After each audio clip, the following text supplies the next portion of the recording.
જૂનાગઢના વંથલીમાં કોયલી ફાટક નજીક ડમ્પર અને બાઇક વચ્ચે સર્જાયો અકસ્માત. ઘટનામાં બાઇક ચાલકનું કમકમાટીભર્યું મોત. અકસ્માતની ઘટનાને પગલે હાઇવે પર ટ્રાફિક જામ સર્જાયો. બિહારના સિવાનમાં બાઇક ચોરોનો આતંક. હોસ્પિટલ બહારથી નજર ચૂકવી બાઇકની કરી ચોરી. મોબાઈલ પર વાત કરવાનું નાટક કરી બાઇક ચોરી. તો ચોરીની અનોખી મોડસ ઓપરેન્ડી સીસીટીવીમાં કેદ થઈ.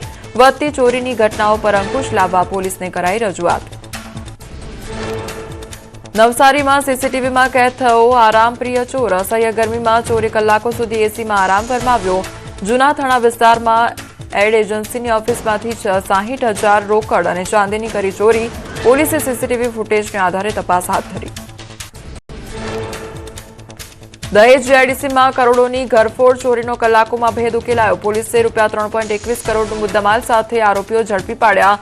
ગુજરાત ફ્લોરો કેમિકલ કંપનીના વેરહાઉસમાંથી થઈ હતી ચોરી. ગાંધીનગર એસીબીએ લાંચ નાયબ મામલતદાર અને નિવૃત્ત પટાવાળાની કરી ધરપકડ. એસીબીએ છટકું ગોઠવી 4.5 લાખની લાંચ લેતા ઝડપી પાડ્યા. ફરિયાદીના મકાનનું પ્રોપર્ટી કાર્ડ કાઢવા માંગી હતી 9.5 લાખની લાંચ. ભરૂચના વેજલપુરમાં મોડી રાત્રે તોડફોડની ઘટના. અજાણ્યા તત્વોએ 4 બાઇક અને 1 રિક્ષા સળગાવ્યા. રહેણાંક વિસ્તારમાં ઘૂસીને વાહનો સળગાવતા સુરક્ષા વ્યવસ્થા સામે ઉઠ્યા સવાલો. અજાણ્યા શખ્સો વિરુદ્ધ ગુનો નોંધી ભરૂચ પોલીસે તજવીજ તેજ કરી.